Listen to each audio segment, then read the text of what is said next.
اور ابھی آپ کو کراچی سے خبر دیں، جہاں پر آج بھی گرمی کی شدت برقرار ہے اور پارہ 44 ڈگری سینٹی گریڈ تک جا پہنچا ہے۔ آپ کو بتائیں کراچی میں محکمہ موسمیات نے بتایا ہے کہ جو گرم ترین دن ہے 3 روز کے مقابلے میں آج سب سے زیادہ گرمی ریکارڈ کی جا رہی ہے۔ کراچی کی آپ کو بتائیں کہ کراچی میں جو گرمی کی شدت ہے وہ زیادہ ہونے کی وجہ جو فیل لائک ٹیمپریچر ہے وہ بڑھ گیا ہے، اور سمندری ہوائیں بند ہونے کی وجہ سے شہر قائد میں جو فیل لائک ٹیمپریچر ہے، جو درجہ حرارت محسوس کیا جا رہا ہے، وہ 44 ڈگری سینٹی گریڈ تک جا پہنچا ہے۔ محکمہ موسمیات کا کہنا ہے کہ شہر قائد میں آج شام سے درجہ حرارت میں کمی واقع ہوگی کیونکہ سمندری ہوائیں بحال ہونے کا امکان ہے۔ آپ کو بتائیں کہ محکمہ موسمیات کی جانب سے حال ہی میں ایک بیان جاری کیا گیا تھا جس میں یہ بھی بتایا گیا تھا کہ مارچ کے مہینے میں کراچی میں ہیٹ ویو دیکھی جا رہی ہے، جس کی وجہ موسمیاتی تبدیلیاں ہیں، اور مارچ کے آغاز میں یعنی کہ گرمیوں کے آغاز میں ہی کراچی کا درجہ حرارت کافی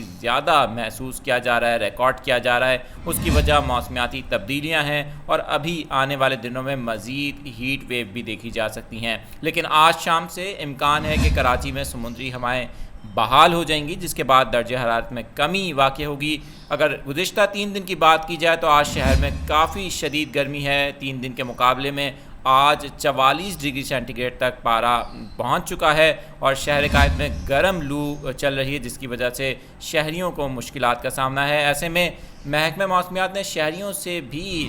ہدایت کی ہے شہریوں کو کہ وہ گھروں میں رہیں، غیر ضروری طور پر باہر نہ نکلیں، اور پانی کا استعمال زیادہ سے زیادہ یقینی بنائیں۔